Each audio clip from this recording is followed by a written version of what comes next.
For nearly 80 years, one nation has stood at the center of the global system. Its currency became the backbone of world trade. Its military secured global sea lanes. Its culture shaped global media. Its corporations dominated innovation. This era became known as the American century. But today, a new question echoes across universities, policy circles, and online debates. Is the American century ending? Is the rise of China signaling a transfer of global leadership? Is the international order built by the United States entering structural decline? Or is this simply another phase of strategic adjustment? Before we begin, if you value research-driven, fact-based geopolitical documentaries, please like and subscribe. Your engagement helps this channel continue exploring the deeper realities shaping global power. Now, let's examine the foundations of the American century and whether they are eroding. The term American century was popularized in 1941 by publisher Henry Luce, who argued that the 20th century will be defined by American leadership. After World War II, the United States emerged economically intact while Europe and Asia rebuilt from devastation. It helped create institutions such as United Nations, International Monetary Fund, World Bank, NATO. Through the Bretton Woods system, the U.S. dollar became the world's reserve currency. By the late 20th century, America accounted for roughly a quarter of global GDP, maintained unmatched military reach, and led in scientific and technological breakthroughs. The collapse of the Soviet Union in 1991 left the United States as the world's sole superpower. For a brief period, it appeared history had a single center of gravity, but history rarely remains static. In absolute terms, the U.S. economy remains one of the largest in the world. However, relative power matters more than absolute size. Since the early 2000s, China has experienced rapid economic expansion, becoming a manufacturing powerhouse and the largest trading partner for many nations. Purchasing power parity measures now show China's economy rivaling or surpassing that of the United States. Meanwhile, U.S. national debt has surpassed $34 trillion, raising concerns about long-term fiscal sustainability. Interest payments on debt are consuming an increasing share of federal spending. Can a nation maintain global leadership while relying heavily on borrowing? Economic power underpins military and diplomatic influence.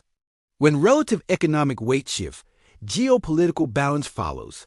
The United States maintains global military presence across Europe, the Indo-Pacific, and the Middle East.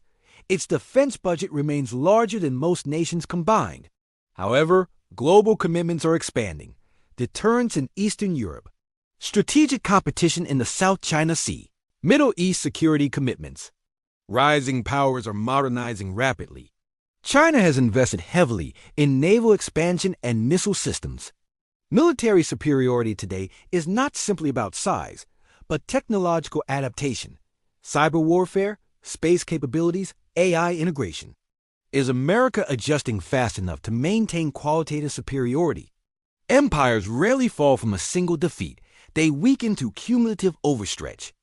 Great powers require institutional coherence. Recent years have shown deep political divisions within the United States. Public trust in institutions has declined compared to previous decades. Elections have become increasingly contentious. Policy gridlock affects infrastructure, immigration, and fiscal reform. Historically, internal division has accelerated great power decline more than external threats.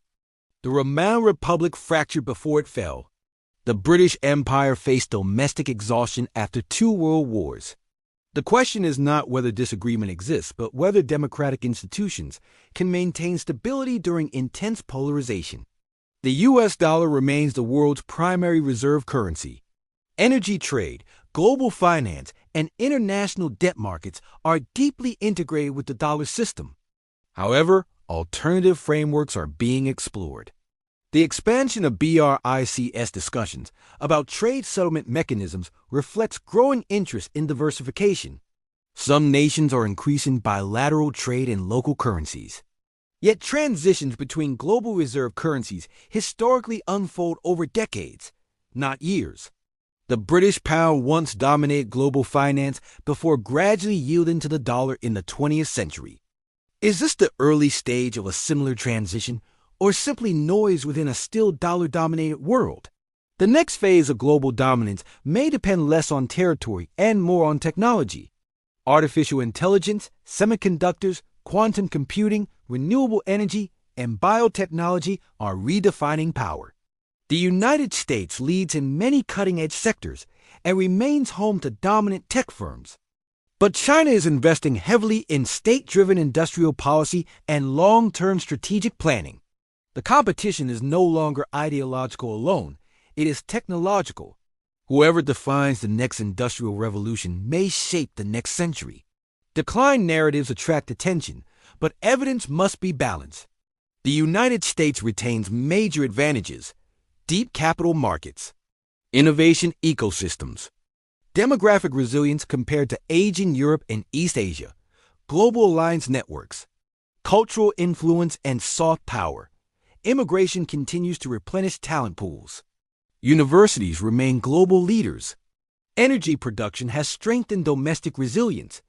Relative decline does not equal collapse. It may represent the transition from unipolar dominance to multipolar competition.